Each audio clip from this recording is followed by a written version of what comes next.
But so yeah, the Jesuit mission and the sort of Catholic social teaching that animates the University of Scranton is really important to me and really important to our work at the in our office in particular. And a couple of things I wanted to touch on was you talked about sort of meeting people where they're at, and one of the terms that we have for that in the Jesuit tradition is cura personalis. So the idea that you care for the person in their individuality, you care for them in a whole way, and that allows us, I think, to navigate these complications of you can't treat everybody always exactly the same, meaning that some people might need help in this way and some people might need help in that way, and that's okay. So, for instance, a home ownership workshop, if you only offer it in English, you're going to be leaving out some of the members of the community that can't speak English yet, or maybe their English is in process, and so now we're going to offer it in Spanish, or we're going to offer it in Swahili, and so that's part of that cura personalis and thinking about how do we actually meet people's needs equitably, and we take into consideration who they are. So that's something I love about the Jesuit tradition. But also we have so the Jesuit tradition comes from a Society of Jesus that's global,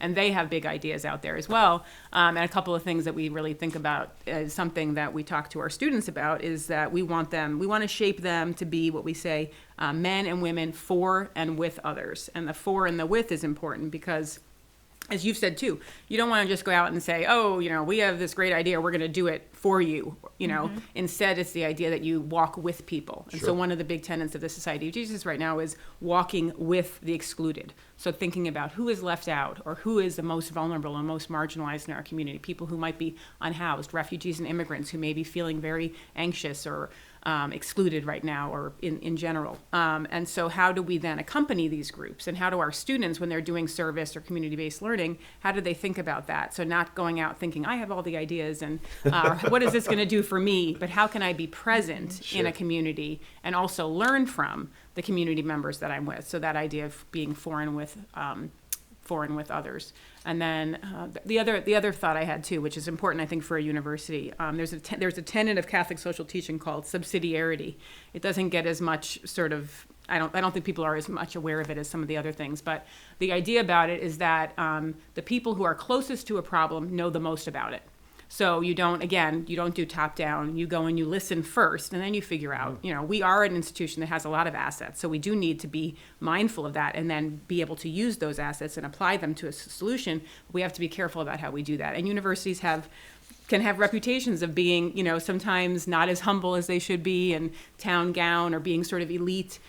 We try in our office to really, try to combat that by hopefully being good listeners, but really thinking about that subsidiarity. And that's why we do community partner meetings. That's why we want to come out and hear what are the needs of communities, so we can make those matches and we can bring the skills and the resources that we do have in faculty and in students and in employees, and then be able to match that with the needs that are coming up from the community. But to do that in a way that's mutually beneficial, that has reciprocity, that's humble, and that's ultimately about kind of solidarity and working with. So, yeah.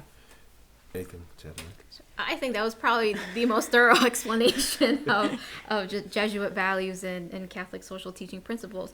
I think what I'll add is I'm just really, when you mention being meeting people where they are, so that speaks to me as a social worker. That's embedded in our social work profession. So a lot of the things that we do in the CBO office that we try to do really just mirrors that beautifully. And so that's what really has spoken to me since I started working in the office and working alongside Julie and our faculty colleague.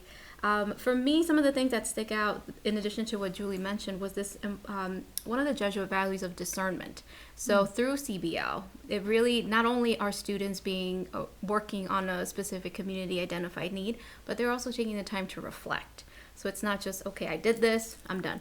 It's really being intentional about what did I learn throughout this process, how did I grow throughout this process, maybe what did I think about in the beginning before participating, what do I think about now, and then hopefully what will I do in the future with all of this, because yes, we want you to be part of the community, but also, and hopefully stay in Scranton, but if they don't, what are you bringing back to your community, and what can you do in your community? So that's one of the things that I think about.